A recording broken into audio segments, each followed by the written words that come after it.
Here we go. Philip and Philip are here, and we're here to Unleash your talents. So, in fact, it's very interesting with meetings that decisions are a very important part. Eventually, each meeting is about taking a decision. Interestingly enough, many people struggle a lot with actually taking a decision, with including a solution and excluding everything else. And that's very interesting because what kind of solution is the best one? Which one is the right one? Maybe this solution has the better color, and the other solution has the better age or whatever. Like you can in each solution, in each decision, you can actually start overthinking, and that's a big problem with decision taking. If you overthink, you actually keep yourself from forming a decision. Now, the way I experienced it when I was back in the corporate world was I always liked to take decisions because in the end I was able to be part of a solution to create a new world. And of course, a decision is typically never black and white. There's always some kind of gray. And if you go direction A, yeah, some people might not be happy with it, but at least you took that direction. Because as Philip just pointed out, taking no decision at all also creates a big unhappiness for people in that situation. That's at least the way I saw it when I was a manager back then. And an interesting point because, of course, if you take a decision, you also have the possibility to give a specific contribution to a group of people.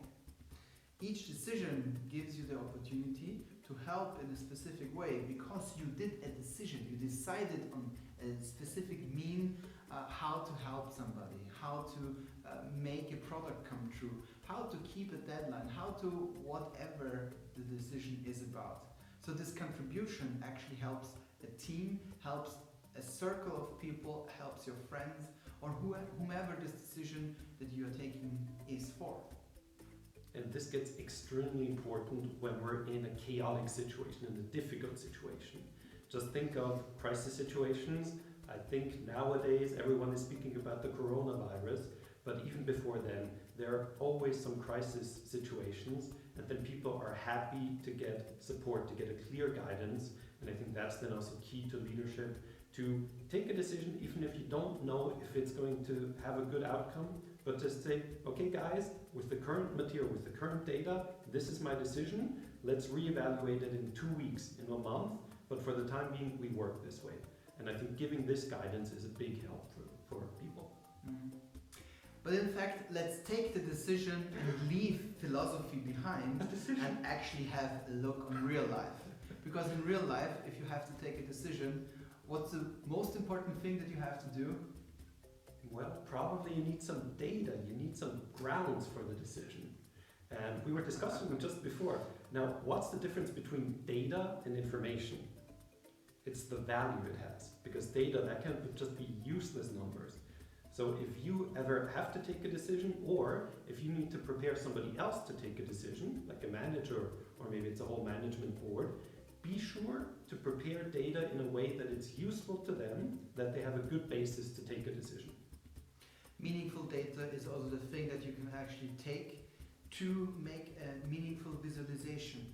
If you have the data and you can convey it to your people, to your co-workers, to your friends in a way how they can actually understand the data and digest it, this is where they also can make an informed decision.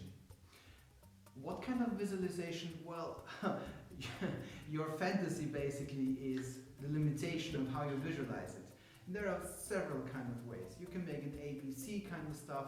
This is one solution, this is the second solution, this is the third solution. You can have a go or no go if you have a decision in a corporate environment, or obviously you can also have a simple yes and no. You can also make drawings, you can make you can take those children's playthings with like those cubicles that you can put together and use it for the visualization. What kind of afterwork is required? Whatever, like your imagination is the limit when it comes down to the visualization. You might also have to think about, are you working in a very old-fashioned bank or is this a tech startup? So maybe you need to decide which is the best way to pick up a decision. But what I really think is, if you don't ask for this decision, if you don't make clear to the people who are sitting in that room, we need a decision from you, the answer will be no, you will not get a decision. So don't be afraid to ask for it. The worst thing that can happen is that they say, well, based on this, you get a no. If you do this, we'll give you a yes. And I think that's already a good indication for you to understand what's needed to actually then get that decision, which is, in your case, maybe desperately needed. And this is exactly what Philip was talking before. Create clarity by making a decision, by asking for a decision, by helping others, by contributing to actually being able to make a decision. It's a very, very important thing because this is where you can actually make progress. This is where you can make the next step, where you can reach the next level. Good thing. And you know, we're speaking about meetings. So the meetings which are just blah, blah, and no decisions in the end, those are the ones that you walk out of after an hour and you say, useless, waste of time. If you make sure that there's always some part of decision, maybe some also collaborative decisions, that's where people walk out and say, wow, we actually achieved something, and people will carry this decision together, and then it's much easier also to go into an implementation phase of a project, for example. So that was our input into how to get decisions in a meeting, and obviously this doesn't sound like it's really a talent, it sounds more like a skill. But again, this sort of thing, you might realize that you have a talent. It's quite easy for you to come up with a visualization or to tickle out a decision. And that's why we feel that this is a very nice way to unleash your talents. Bingo. See you next week. Take care.